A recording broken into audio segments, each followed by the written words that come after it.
Shalom, coba dikasih Tuhan. Shalom. Kita bersyukur pada Tuhan. Hari ini kita bisa menikmati kebaikan Tuhan. Amin. Kalau kita ada hari ini, semua karena anugerah Tuhan. Dan saya percaya kehadiran kita hari ini adalah kemenangan kita. Bahwa Tuhan terus menyertai, Tuhan terus memampukan, menolong kita. Saya undang semua kita bangkit berdiri. Sebelum kita mulai ibadah kita teduhkan hati kita.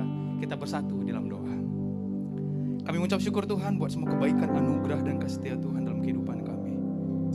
Pagi hari ini Tuhan, kami bersyukur kami ada semua karena anugerah Tuhan. Dan kami percaya juga Tuhan Kau telah hadir. Pribadi Roh Allah telah hadir di tengah-tengah kami. Dan siap melawat setiap kami. Kuasa-Mu mengalir buat setiap kami. Membebaskan, membangkitkan kami. Di dalam nama Yesus, kami siap menyatakan kebesaran Tuhan. Haleluya. Sama-sama katakan amin. Berikan tepuk tangan yang dahsyat buat Tuhan. Berikan salam kanan kiri, katakan salam sehati. Boleh buat kanan kiri kita. Karena hari ini kita mau nyatakan kebesaran Tuhan senada dengan sorga. Haleluya. Boleh berikan tepuk tangan buat Tuhan kita. Yes, amin.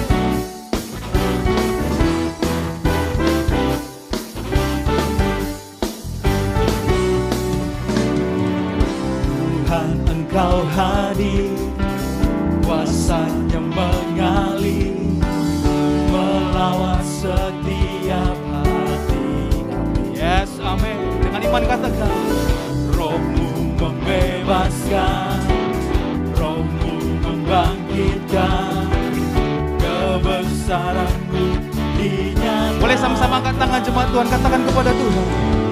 Diselamatkan. Yes, kami diselamatkan untuk menyembah Engkau Raja di atas segala raja.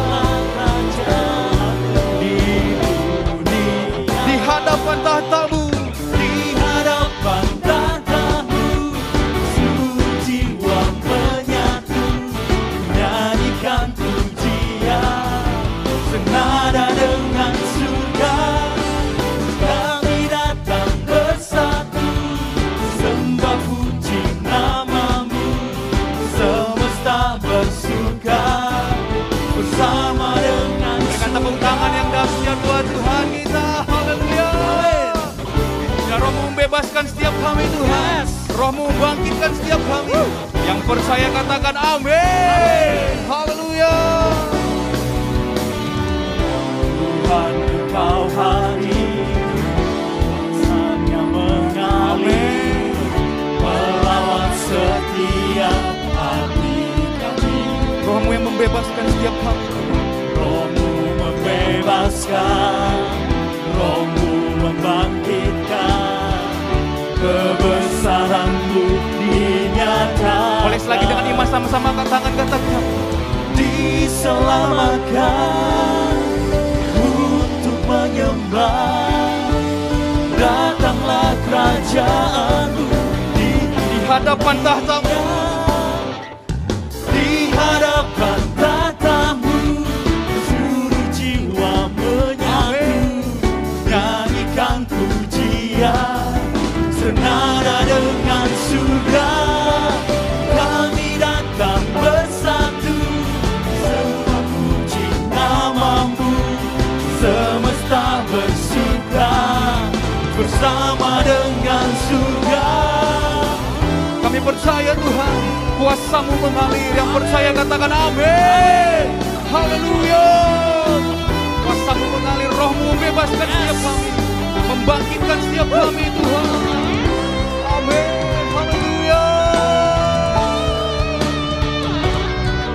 Kami percaya lawatan-Mu mengalir buat setiap kami. Di hadapan tahta-Mu Tuhan. Di hadapan tahta-Mu, Boleh sama-sama tepuk tangan di atas kepala jemaat Tuhan. menyatu, nyanyikan pujian, senada dengan surga. Kami datang bersatu, sembah puji nama-Mu, semesta bersuka bersama Di hadapan tahta-Mu, di hadapan tahta-Mu, seluruh jiwa menyatu, nyanyikan pujian, senada dengan surga. Kami datang bersatu, sembah puji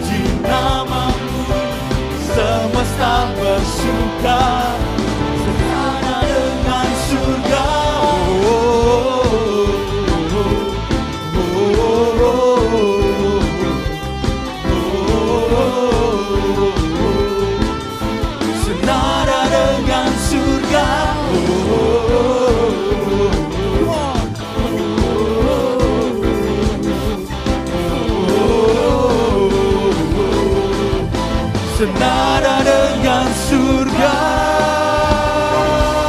Berikan suara-suara yang tepuk tangan yang dahsyat. Katakan haleluya. Praise the Lord. Haleluya. Silakan duduk, jemaat dikasih Tuhan. Terima kasih Tuhan, terima kasih. Sering kami nggak mengerti jalan-jalan-Mu Tuhan dalam kehidupan kami. Seperti kami berjalan dalam belantara yang kelam.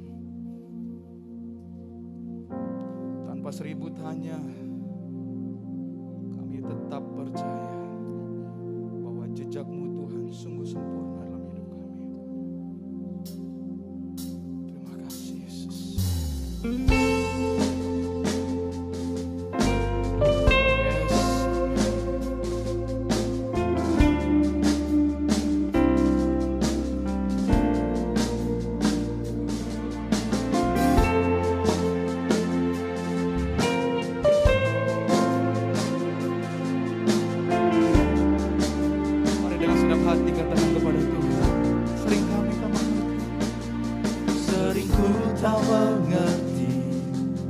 Jalan-jalan-Mu Tuhan, bagai di belantara yang gelap.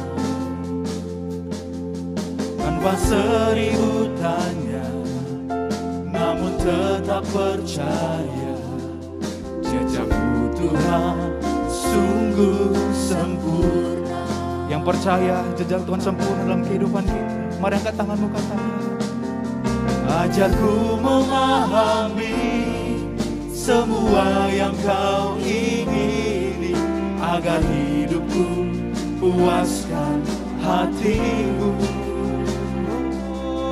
Bagimu aku rela sepenuh hati menghamba, serahkan diri genapi. Boleh berikan tepuk tangan yang terbaik buat Tuhan kita. Mari dengan segenap hati, tanda penyerahan kita kepada Tuhan. Kita sungguh percaya bahwa jalan Tuhan yang terbaik dalam kehidupan kita. Mari sama-sama katakan. Sering ku tak mengerti jalan-jalan-Mu Tuhan, bagai di belantara yang gelap.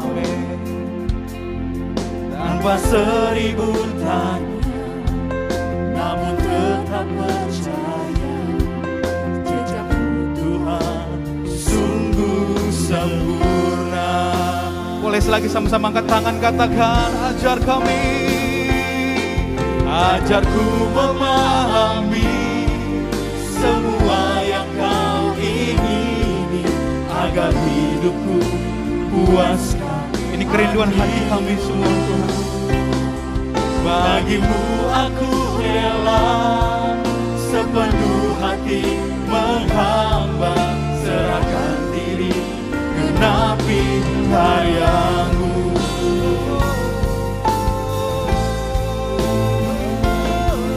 Ajar kami mengerti rencana-Mu Tuhan. Haleluya.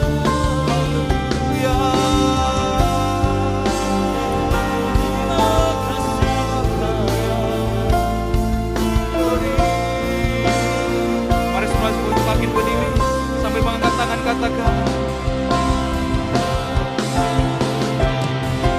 Ajarku memahami semua yang Kau ingini, agar hidupku puaskan hatimu. Bagimu aku rela sepenuh hati menghamba, serahkan diri genapi. Dengan sungguh katakan iman kita kepada Tuhan. Ajarku memahami semua yang Kau ingini, agar hidupku puaskan hatimu. Bagimu aku rela sepenuh hati menghamba, serahkan diri genapi karya-Mu. Mari jemaat Tuhan, angkat kedua tanganmu, katakan kepada Tuhan. Ajarku memahami semua yang Kau ingini,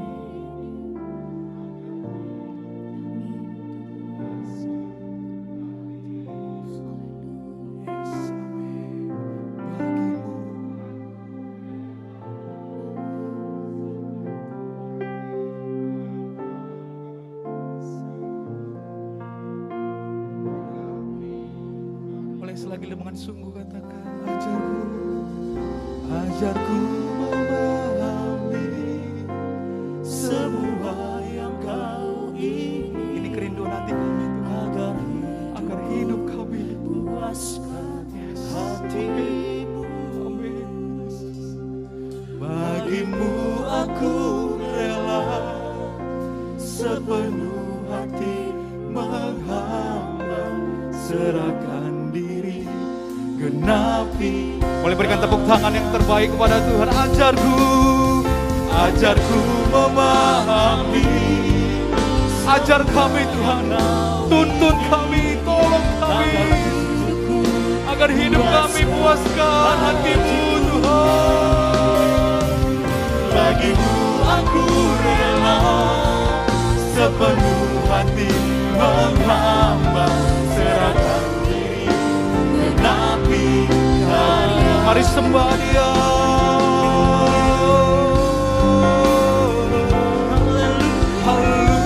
Mari nyatakan imanmu kepada Tuhan, penyerahan kita kepada Tuhan.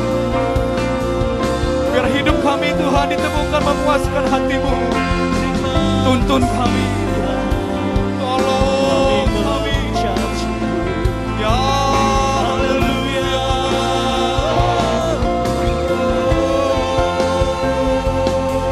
Segala puji, Ya Tuhan, ya segala hormat, siapapun kami hari ini Tuhan, biarlah kami ditemukan memuaskan hati-Mu. Hidup kami memuaskan hati-Mu. Tuhan tolong kami. Oleh setiap tangan-tangan yang terangkat pagi hari ini, berserah sungguh kepada Tuhan. Tolong kami, tuntun kami Tuhan, agar kami mengerti rencana-Mu. bagi setiap Ya, haleluya. Rekalalalala baseke. Haleluya. Ya, haleluya. Terima kasih, terima Kekalabaran kasih kita Allah. Ya Tuhan.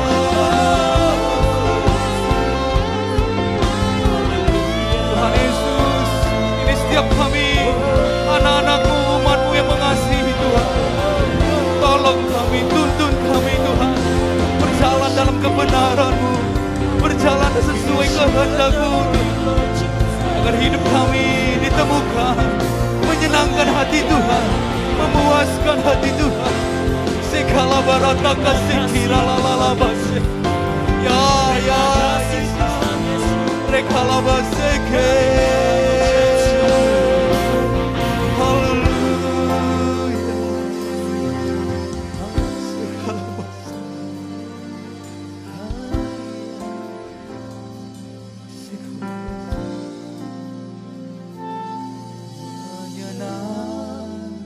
menyenangkanmu, senangkanmu, hanya itu kerinduanku. Menyenangkanmu, senangkan hatimu, hanya itu kerinduan. Yang rindu menyenangkan Tuhan, sama-sama katakan. Menyenangkanmu, senangkanmu, hanya itu kerinduanku. Menyenangkanmu, senangkan hatimu, hanya itu. Yang rindu menyenangkan Tuhan, boleh berikan tepuk tangan yang terbaik kepada Tuhan kita. Sambil mengangkat kedua tangan katakan, menyenangkanmu, senangkanmu, hanya itu kerinduanku. Menyenangkanmu,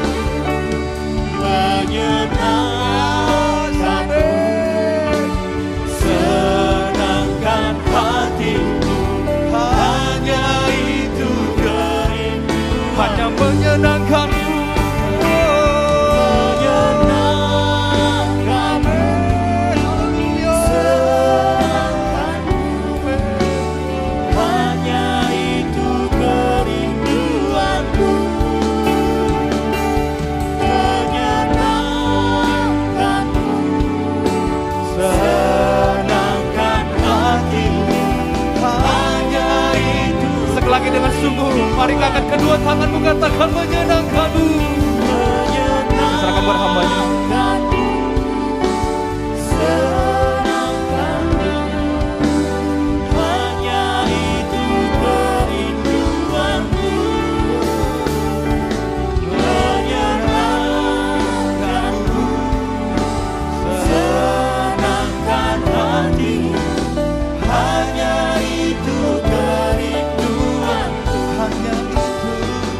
sorak-sorai tepuk tangan yang dahsyat kepada Tuhan.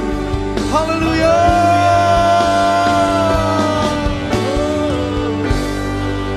Biarlah hidup kami Tuhan menyenangkan hati-Mu. Hidup kami memuaskan hati-Mu. Tuntun tolong kami Tuhan. Biarlah kebenaran firman Tuhan yang kami dengar hari ini menuntun kami, memampukan kami berjalan dalam kebenaran-kebenaran Tuhan. Biarlah kebenaran firman Tuhan memerdekakan setiap kami. Kebenaran Tuhan tuh menegur setiap kami. Biarlah kebenaran Tuhan memerdekakan setiap kami yang mendengar hari ini. Di dalam nama Tuhan Yesus, kami siap mendengarkan firman Tuhan.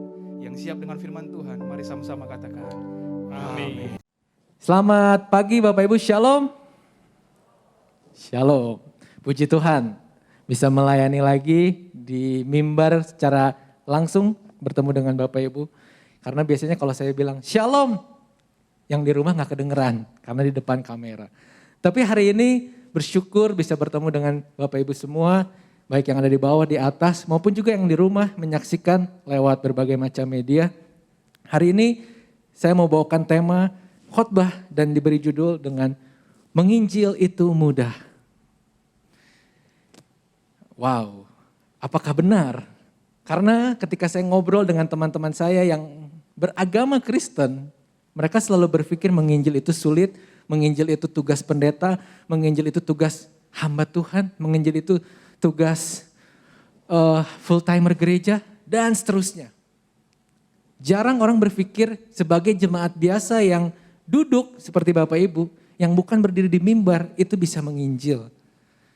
Tetapi hari ini saya mau katakan, menginjil itu sesuatu yang mudah. Karena apa? Nanti kita lihat. Sebagai sebuah perumpamaan, kita akan masuk ke slide berikutnya.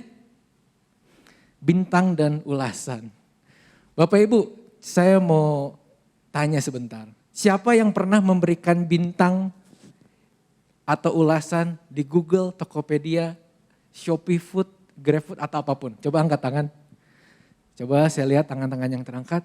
Di atas, oke, puji Tuhan. Berarti Bapak Ibu tidak pelit bintang.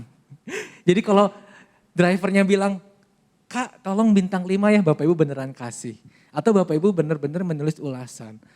Bintang dan ulasan itu akan sangat mudah kita berikan kalau kita telah merasakan makanan yang enak, barang yang bagus, atau pelayanan yang excellent. Betul Bapak Ibu?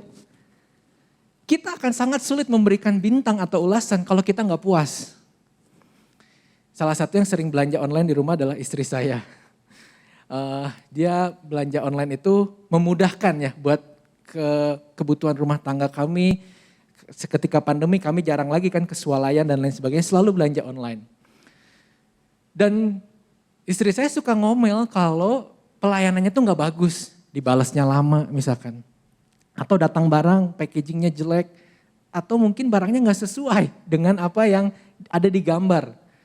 Dalam tanda kutip, kerasa ketipu. Tetapi kalau barangnya bagus, itu dipuji-puji, dikasih ulasan, dikasih bintang 5, tanpa paksaan.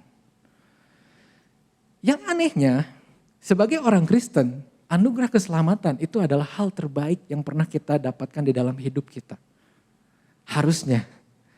Tetapi saya jadi bertanya-tanya, jika menginjil itu sulit, apakah kekristenan itu bukan hal terbaik yang pernah kita dapatkan di dalam hidup ini? Kalau kita dapat makanan enak, kita gampang kasih tahu orang, restoran itu enak. Kalau kita dapat beli barang bagus dari seller ini, kita kasih tahu orang, belinya di seller ini, top. Tapi ketika kita dapatkan keselamatan yang mengubah kehidupan kita dari bukan siapa-siapa, dari sampah menjadi orang yang sangat dikasih oleh Tuhan. Kenapa kita sulit untuk ceritakan itu kepada teman-teman kita? Itu menjadi sebuah perenungan. Buat saya juga secara pribadi dan juga buat Bapak Ibu yang ada di sini. Jika kita gampang memberi bintang dan ulasan kepada produk yang bagus, kenapa enggak kita beri bintang dan ulasan juga kepada Injil kebenaran? Testimoni itu mudah. Testimoni itu mudah kalau memang kita mendapatkan manfaat. Makanya kita harus merenungkan sekali lagi, apakah keselamatan kita, iman kita kepada Tuhan, kehadiran kita di gereja, ketika kita duduk setiap hari Minggu, ketika kita datang komsel, ketika kita melayani Tuhan, kita mendapatkan apa? Karena kalau kita nggak pernah merasakan mendapatkan apapun dari Tuhan, sulit untuk menceritakan tentang Tuhan. Saya tidak bilang mendapatkan itu dalam hal materi atau berkat. Banyak hal yang kita dapatkan dari Tuhan. Damai sejahtera, banyak masalah tapi bisa tidur. Damai sejahtera ketika kita ada masalah di keluarga, kita nggak lari tapi kita bisa menyelesaikannya. Hikmat, pengetahuan, rasa syukur. Banyak hal yang kita dapatkan dari Tuhan kalau kita mau merenungkannya. Makanya untuk dapat mudah menginjil, kita akan bahas tentang ayat di kitab Injil, di mana ketiga kitab Injil itu menulis 3 alasan yang sama. Dan saya dapatkan ini akan mempermudah kita dalam penginjilan. Yang pertama katanya ada percaya, yang kedua itu kuasa, yang ketiga itu katanya pergi.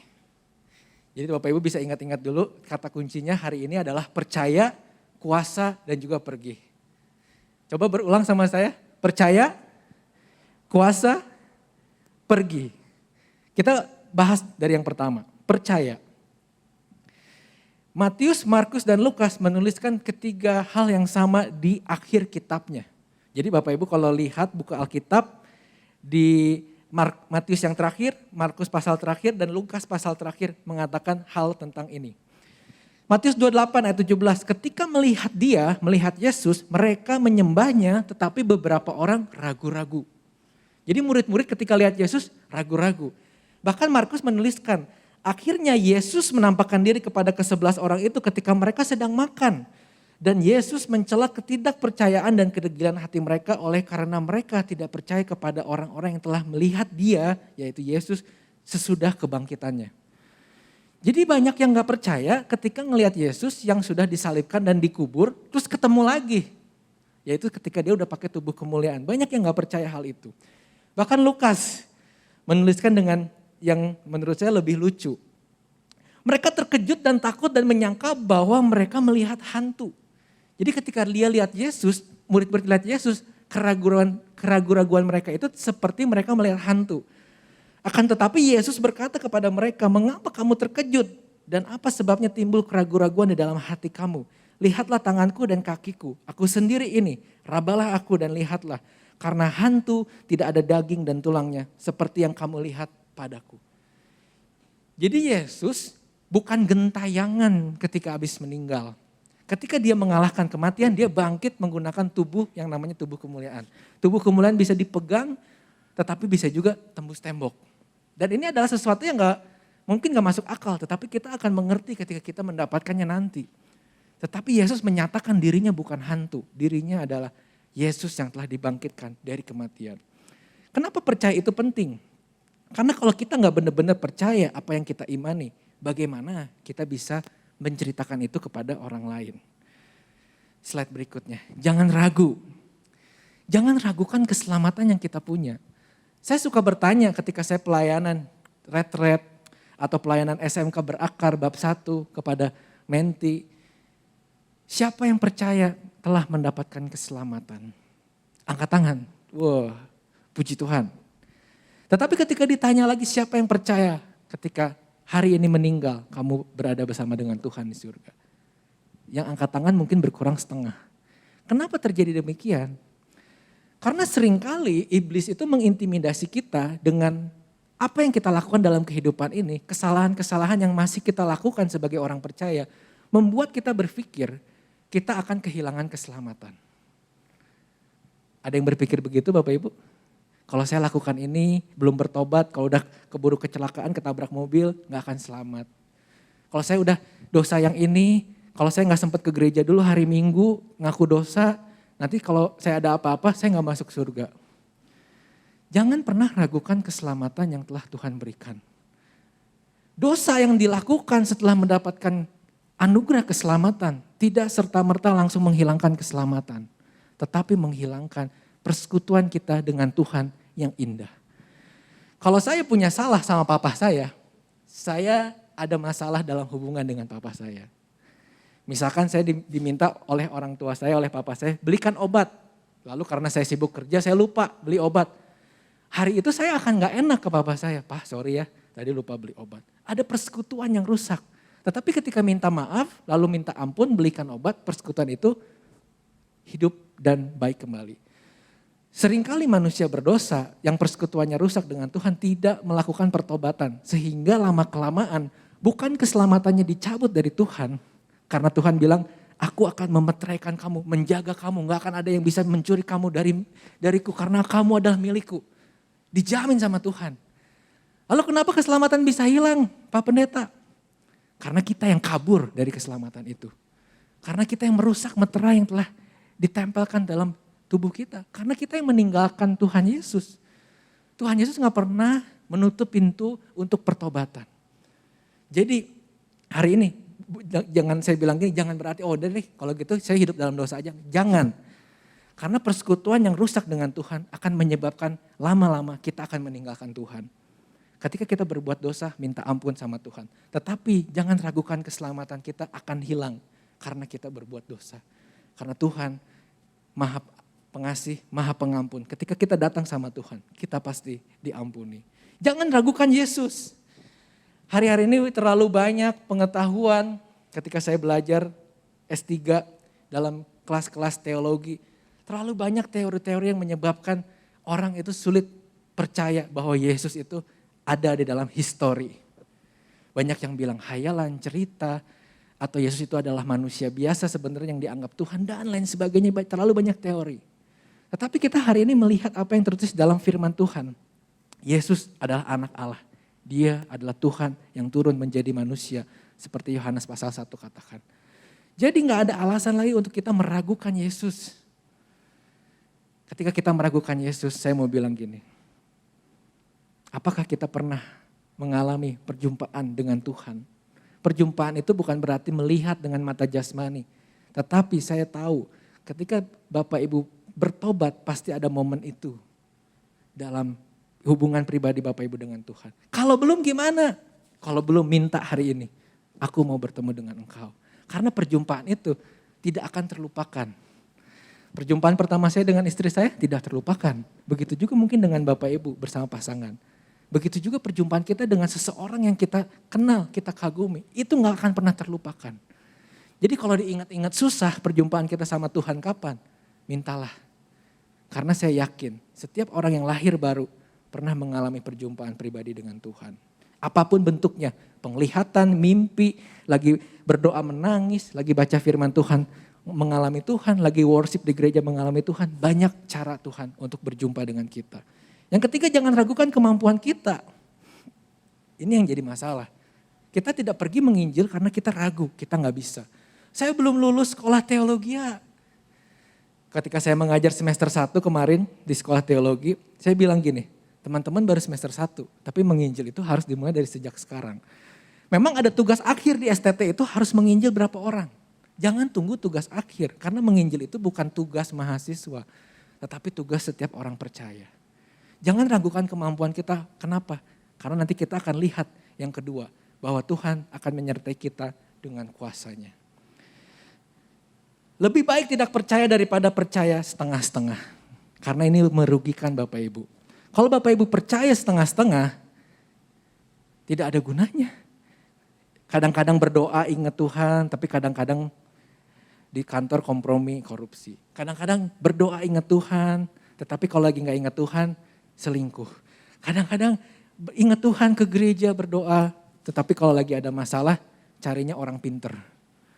Percuma percaya kalau setengah-setengah, lebih baik gak usah percaya sama sekali kepada Tuhan.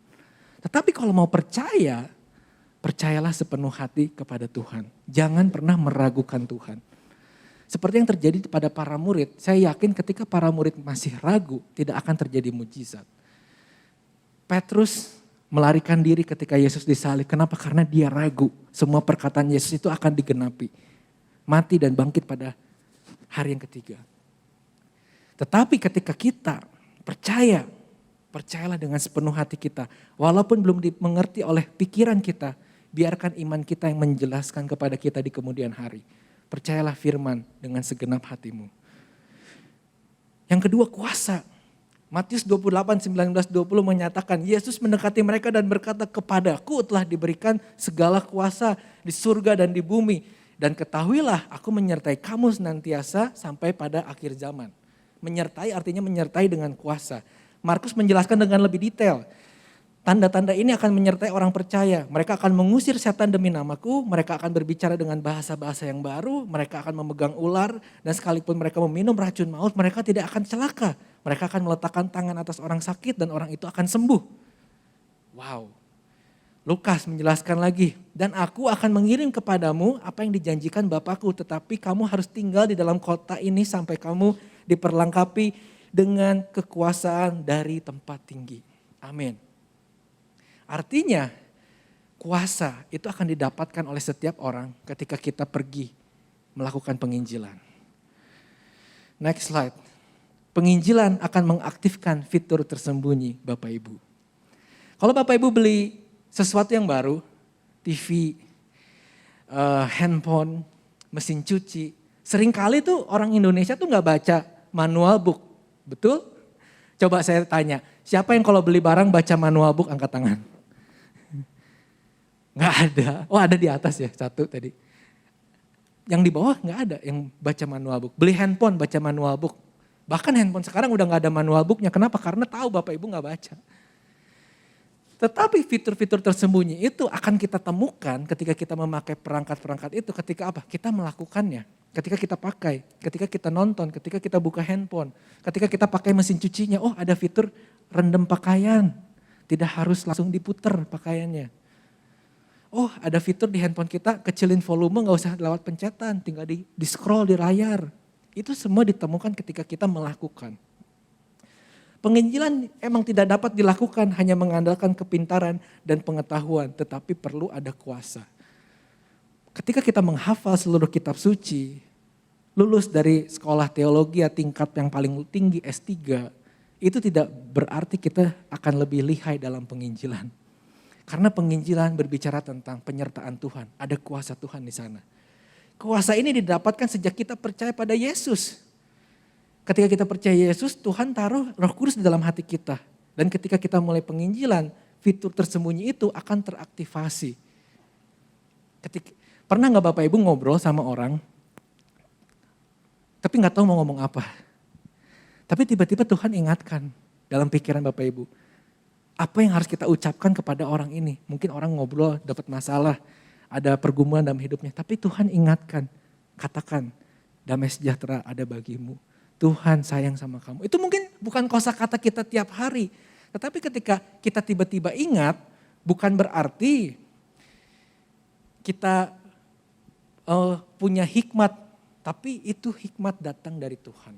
Seringkali kita berpikir, kalau kita sering belajar, kita akan punya segala jawaban di kepala kita untuk menjawab ketika kita bertanya jawab dengan orang yang bertanyakan tentang Tuhan. Tetapi saya mau bilang, percuma kalau kita sering belajar, banyak tahu tapi gak punya hikmat. Karena kita gak tahu apa yang harus dikatakan dengan tepat pada saat itu. Mungkin kita menggurui, mungkin kita terlalu menjudge sehingga orang yang mau terima Tuhan jadi tersakiti hatinya. Makanya dong baca firman Tuhan, makanya kamu jangan berdosa. Dia udah gak perlu itu. Dia udah tahu dirinya berdosa. Yang dia butuhkan adalah penerimaan.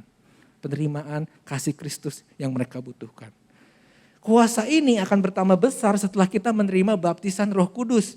Akan diberikan karunia-karunia roh, kuasa yang ajaib. Bukan untuk kemuliaan kita, tetapi untuk memperlancar penginjilan. Bapak Ibu bisa lihat ke slide sebelumnya, Lukas 24 ayat 49. Tunggulah di kota itu sampai kamu diperlengkapi dengan kekuasaan dari tempat tinggi. Lukas 24 menyatakan. Ada perbedaan memiliki Roh Kudus ketika kita percaya sama Tuhan yang membuat kita bisa percaya sama Yesus sama dibaptis Roh Kudus. Karena dibaptis Roh Kudus berbicara tentang kuasa. Kuasa bukan untuk hebat-hebatan. Oh biar hebat, biar banyak orang yang takut, biar banyak orang yang segan. Bukan. Tetapi kuasa untuk kita dapat menginjil dengan mudah. Dipakai sesuai kebutuhan. Ketika kita datang ke orang sakit dan orang sakit ini kita doakan. Bisa tiba-tiba Tuhan berikan kuasa kesembuhan, bisa. Agar apa? Agar orang itu percaya sama nama Tuhan. Percaya kamu sembuh dalam nama Yesus. Amin kata dia. Amin kamu telah sembuh. Lalu tiba-tiba dia bangkit dari kasur rumah sakitnya dan sembuh. Terus kita jangan pulang gini. Wah hebat. Gak sia-sia puasa, baca firman, sekolah teologi. Bukan. Yang hebat dia yang memakai kita untuk menyalurkan kuasanya. Baptisan Roh Kudus akan mengaktifkan kuasa yang begitu luar biasa yang bisa kita gunakan untuk melakukan penginjilan. Hari ini Bapak Ibu, kuasa orang percaya bukan membuat kita kaya raya dikenal orang. Tetapi akan membuat kita mencapai pencapaian terbesar dalam hidup ini yang bisa kita capai. Next. Slide berikutnya. Pencapaian terbesar orang percaya bukanlah kesuksesan materi, tetapi beberapa banyak jiwa yang dapat dimenangkan dalam hidupnya. Pencapaian terbesar kita bukan kekayaan kita, nama baik kita, bukan. Tetapi berapa banyak selama kita hidup, kita memenangkan jiwa.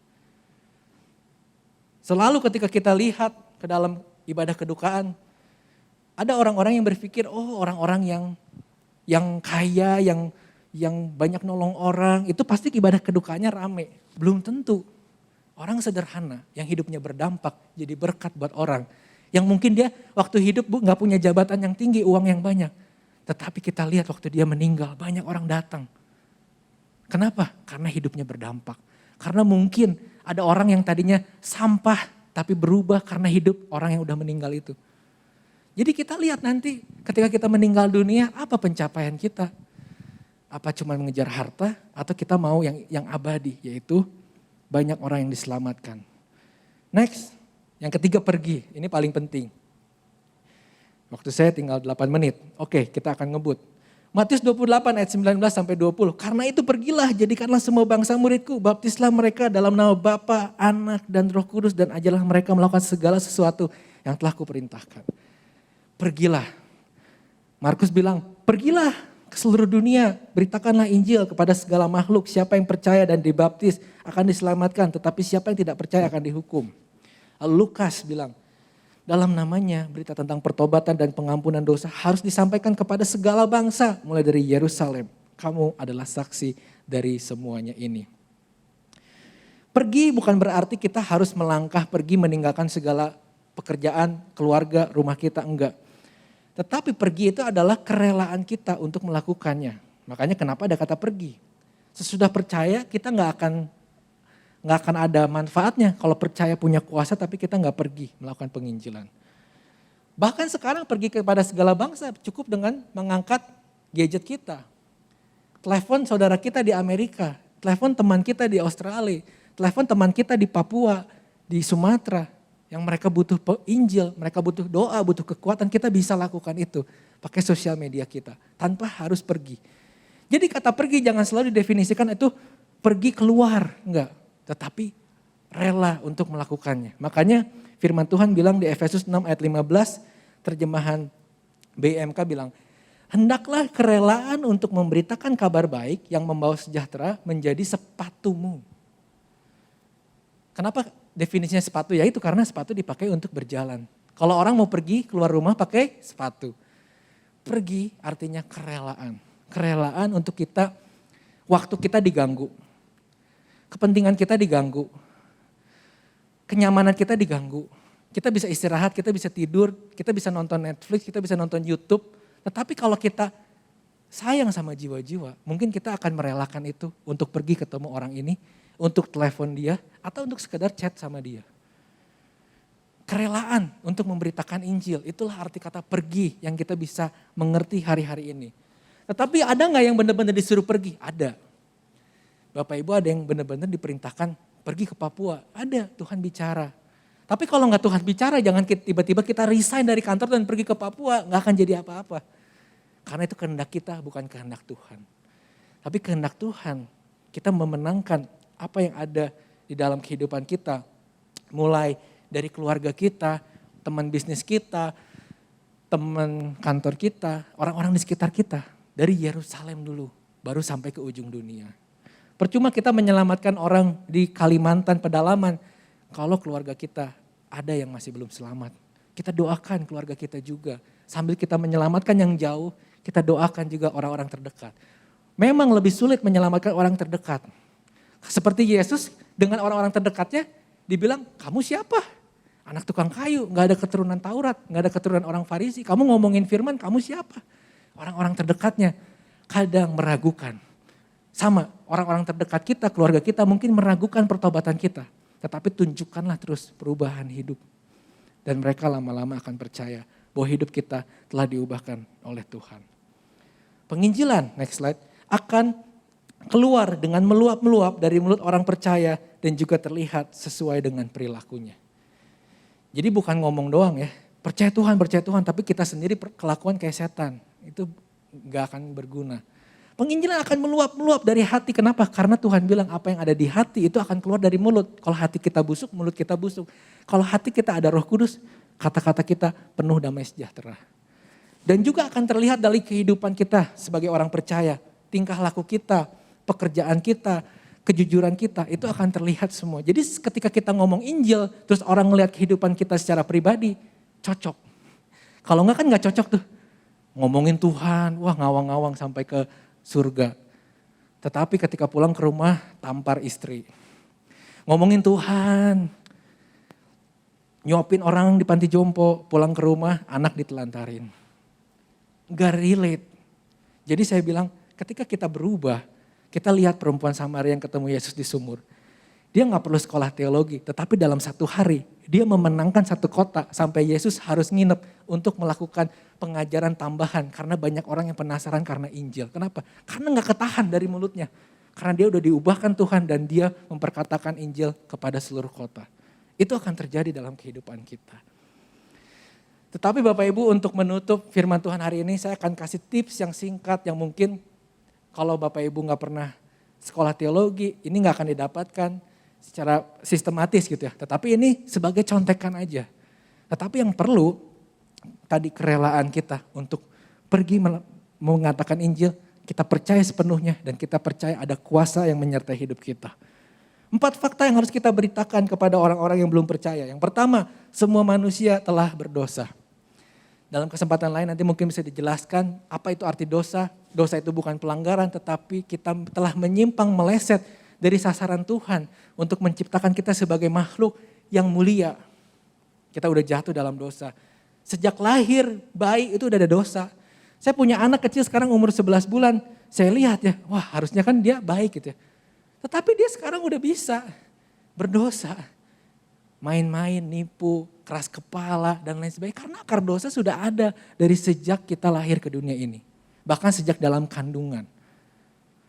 Hanya Yesus yang dikandung tanpa dosa karena Yesus dikandung karena Roh Kudus. Fakta yang kedua, usaha manusia sia-sia. Gimana caranya kita bisa mencapai surga dengan kebaikan dan timbangan? Karena kalau ada timbangan yang lebih surplus kebaikannya, lalu dosa-dosa sisanya gimana? Karena surga itu kudus, tidak ada bisa dosa 0,01% sekalipun. Makanya yang paling make sense adalah ketika kita dihapuskan dosanya karena anugerah Tuhan. Ketika kita terdakwa tetapi hakim menyatakan kamu benar. Karena hakimnya yang menyatakan yaitu Tuhan. Bukan karena kita melakukan segala sesuatu. Kita diselamatkan karena anugerah. Lalu fakta ketiga kita harus beritahu kepada orang-orang bahwa Yesus satu-satunya jalan. Bukan karena kita eksklusif ya, karena kita orang percaya enggak. Tetapi ini tertulis di dalam kebenaran. Dan ketika kita tahu proses Alkitab ini ditulis, berapa orang yang terlibat, berapa tahun ditulis, kita akan tahu ini adalah sebuah kebenaran. Karena semuanya bisa nyambung. Kebanyakan kitab suci di dunia ini adalah ditulis oleh satu orang di satu zaman. Tetapi Alkitab ditulis oleh puluhan orang, ribuan tahun bedanya, beda-beda latar belakang tetapi semuanya bisa relate. Apa itu kalau bukan tuntunan Roh Kudus? Apa ini namanya kalau bukan kebenaran?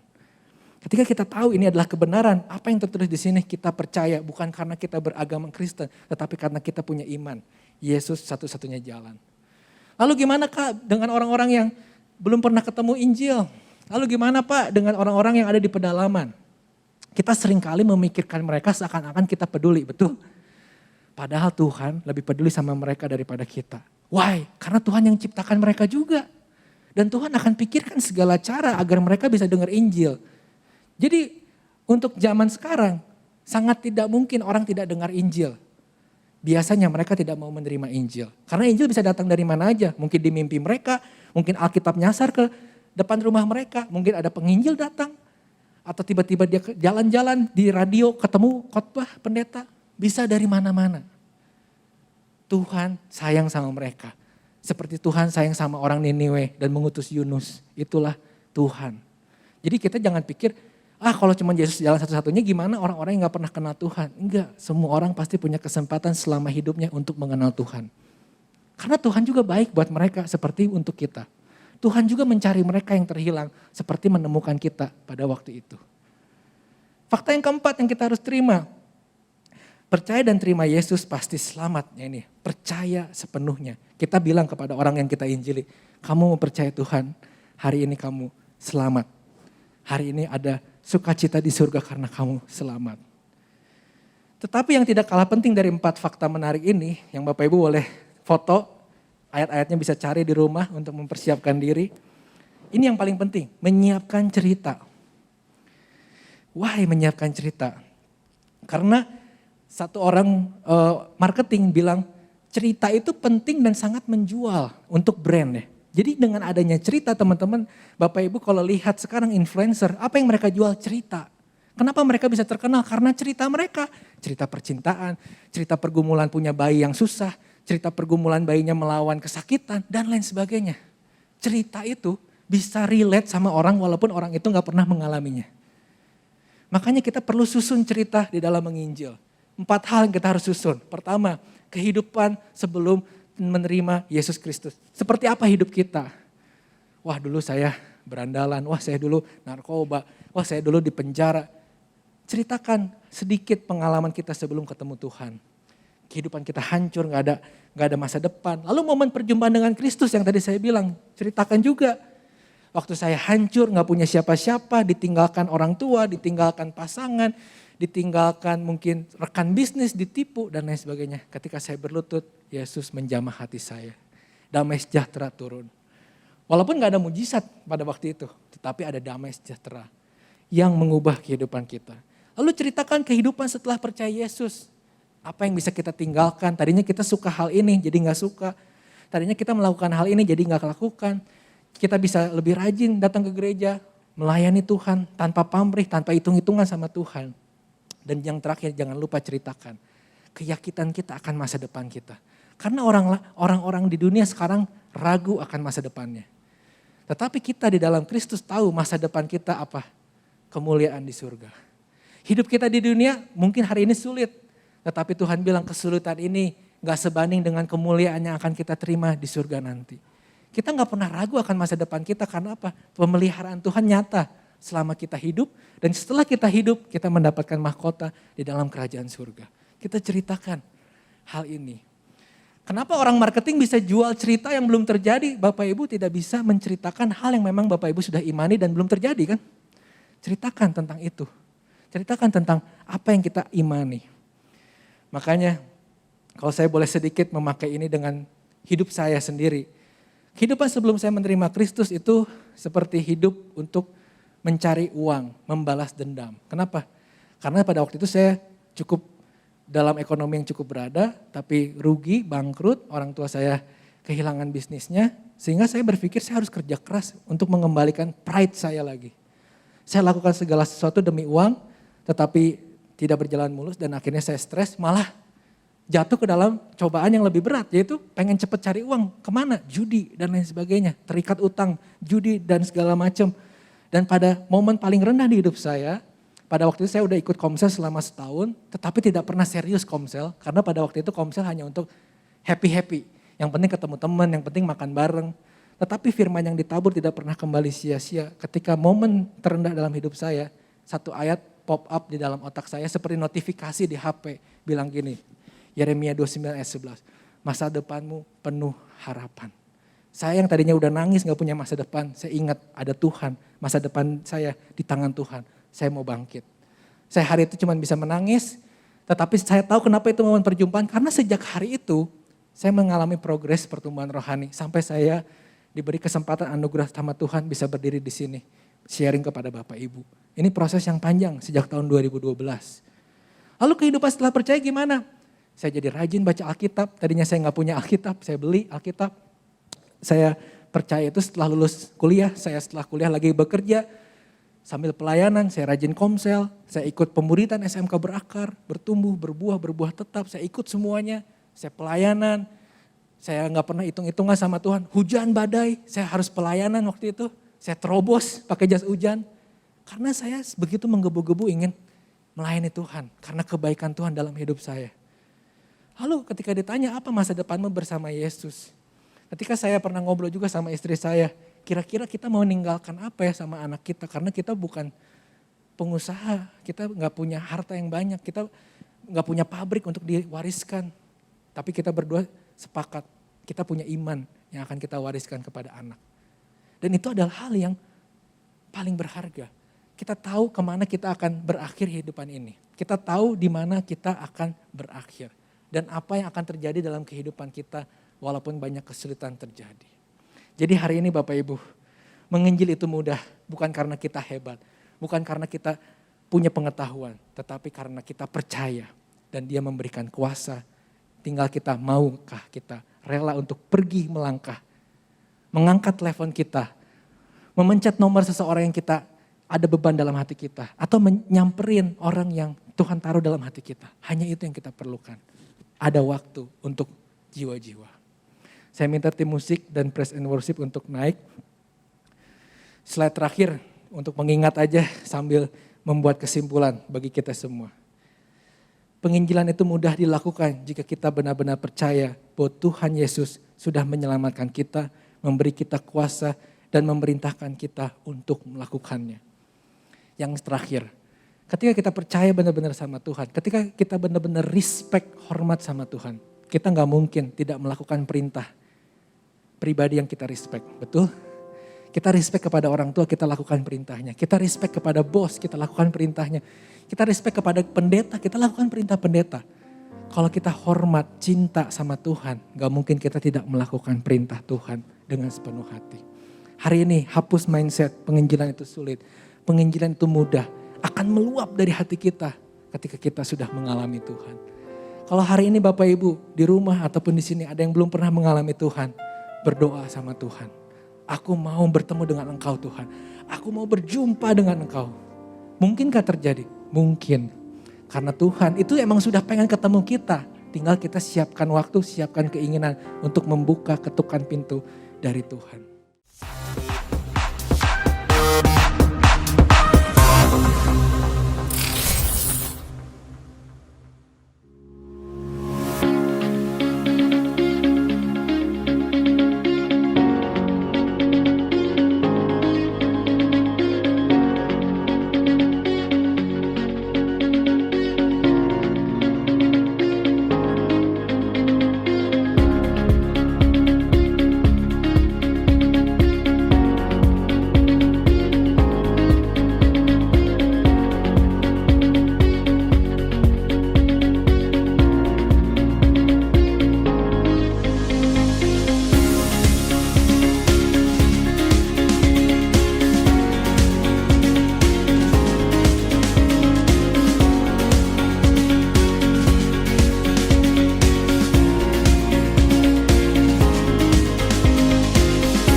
Shalom, kami dari Komisi Wanita di sini, WBI, mengundang para wanita yang dikasihi Allah untuk datang di dalam ibadah WBI pada tanggal 2 November, hari Rabu, pukul 10 pagi di tempat gereja kita GBI Bethel, Kelapa Gading.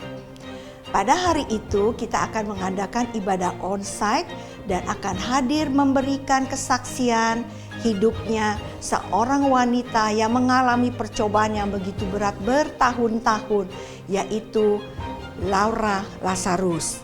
Dengan penderitaannya, percobaan dalam hidupnya yang begitu berat bertahun-tahun, akhirnya dia mengalami kemenangan.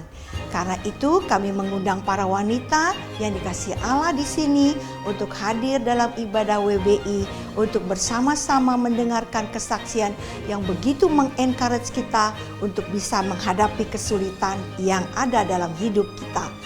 Kami tunggu kehadirannya. Tuhan Yesus memberkati.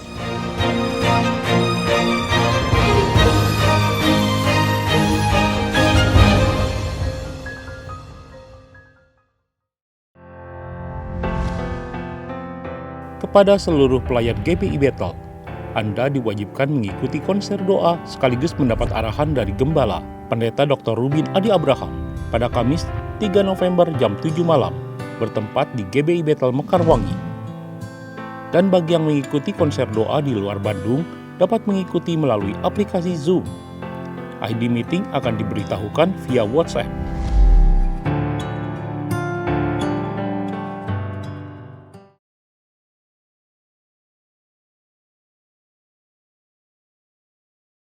Sebelum mengakhiri ibadah, mari kita bersatu dalam doa. Kami bersyukur Tuhan Yesus buat pagi yang indah ini Tuhan. Kami telah beribadah Tuhan sekalipun secara online, tapi kami selalu percaya Tuhan Yesus. Sekalipun kami melalui media online, kami percaya kuasa Tuhan tidak akan pernah berkesudahan bagi hidup kami. Mari Tuhan berkati setiap firman Tuhan yang telah dibagikan. Biarkan setiap firman yang telah dibagikan menjadi rema dalam hidup kami.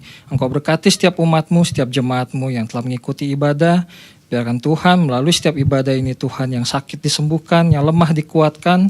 Dan kami bisa bersama-sama kembali lagi Tuhan berkumpul untuk kembali memuji nama Tuhan minggu-minggu berikutnya. Hanya di dalam nama Tuhan Yesus Kristus kami berdoa dan mengucap syukur. Amin. Saudara, mari kita akhiri ibadah kita, angkat tanganmu dan terimalah berkat Tuhan.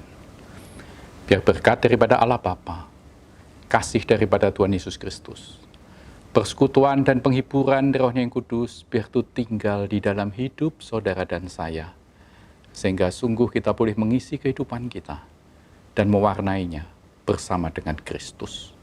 Biar berkat ini turun atas kita semua, mulai dari saat ini, bahkan sampai selama-lamanya. Yang percaya bersama-sama kita katakan, amin. Tuhan memberkati. Salam sehati.